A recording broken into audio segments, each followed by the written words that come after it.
बनी हुई है। ठीक है, भारत में उपासना की जाने वाली प्रथम मूर्ति संभवतः बुद्ध की ही थी।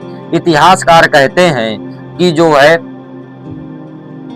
है भारत में सबसे पहले जो है बुद्ध की ही मूर्ति बनाई गई थी और उन्हीं बुद्ध की मूर्ति को सबसे पहले पूजा किया गया था। ठीक है, ये इतिहासकार कहते हैं, उन्होंने अनुमान लगाया है, लेकिन मेरे हिसाब से तो नहीं। ठीक है, क्योंकि हम जब सिंधु सभ्यता पढ़ते हैं तो उसमें बताया गया कि वहां पर पशुपति नामक एक देवता का नाम जो है मूर्ति निकली थी, जिससे पशुपति मतलब शंकर भगवान की मूर्ति माना जाता है। ठीक है, तो आगे हम देखते हैं। ठीक है, स्तूप बौद्धिक काल में भारत से प्रचलित सावधान टीले से थे, जिसमें मृतकों के अवशेष एवं राख को रखा जाता था। स्तूप जो है कब कैसे बनाया जाता है, जिसमें जो है स्तूप किसे कहते हैं ये जानिए। भारत में जो है प्रथम सावधान टीले बनाए जाते थे, जिसमें जो है मृतकों के अवशेष यानी कि राख, ठीक है, यानी अवशेष जो हड्डियां होती हैं उनके अवशेष जो कुछ बचते हैं वो अवशेष और राख को रखा जाता था और उसी के ऊपर अवशेष यानी कि एक टीला बना दिया जाता था।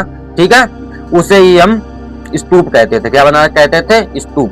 ठीक है, अशोक के शासन काल में स्तूप कला अपने चरमोत्कर्ष पर थी। ठीक, अशोक के काल में लगभग 84,000 स्तूप बनाए गए थे। अशोक ने लगभग शासन काल में 84,000 जो है बौद्ध धर्म के स्तूप बना दिए थे। बताओ, सिर्फ अपने शासन काल में।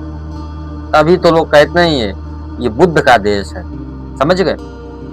एक राजा का किसी एक राजा का धर्म ग्रहण करना कितना महत्व करता है। अशोक समझो, मान लो एक तरीके से मान लो इस्लाम अगर होता तो वहां पर भी उसकी इतनी चर्चा होती। ठीक है, 84,000 अपने शासनकाल में उसने मूर्तियां बनवा दी थी अशोक ने। ठीक है, आगे देखते हैं भारत के महत्वपूर्ण बौद्ध मठ।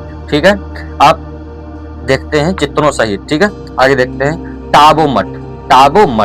टाबो मठ स्थान जो है तबो गांव यानी स्वीति घाटी में जो है हिमाचल प्रदेश में है। ठीक है, और जो है दूसरा मठ है नाम गयाल मठ, धर्मशाला है ये हिमाचल प्रदेश में। उसके बाद है हेमिस मठ लद्दाख में। ठीक है, उसके बाद थिकेसे मठ लद्दाख में है। उसके बाद सासुर मठ है लहू समिति हिमाचल प्रदेश में, और मिंडरेलिंग मठ है देहरादून उत्तराखंड में, और रूम मेटिक मठ है सिक्किम में, और तवांग मठ जो है तवांग में है अरुणाचल प्रदेश में। कहां पर है? अरुणाचल प्रदेश में। ठीक है, और नाडरलिंग मठ है मैसूर में कर्नाटक में, और बोधि मंठा मठ जो है बोध गया मतलब बिहार में। ठीक है, आगे देखते हैं बौद्धिक परंपरा से प्रेरित स्तूपों को बौद्ध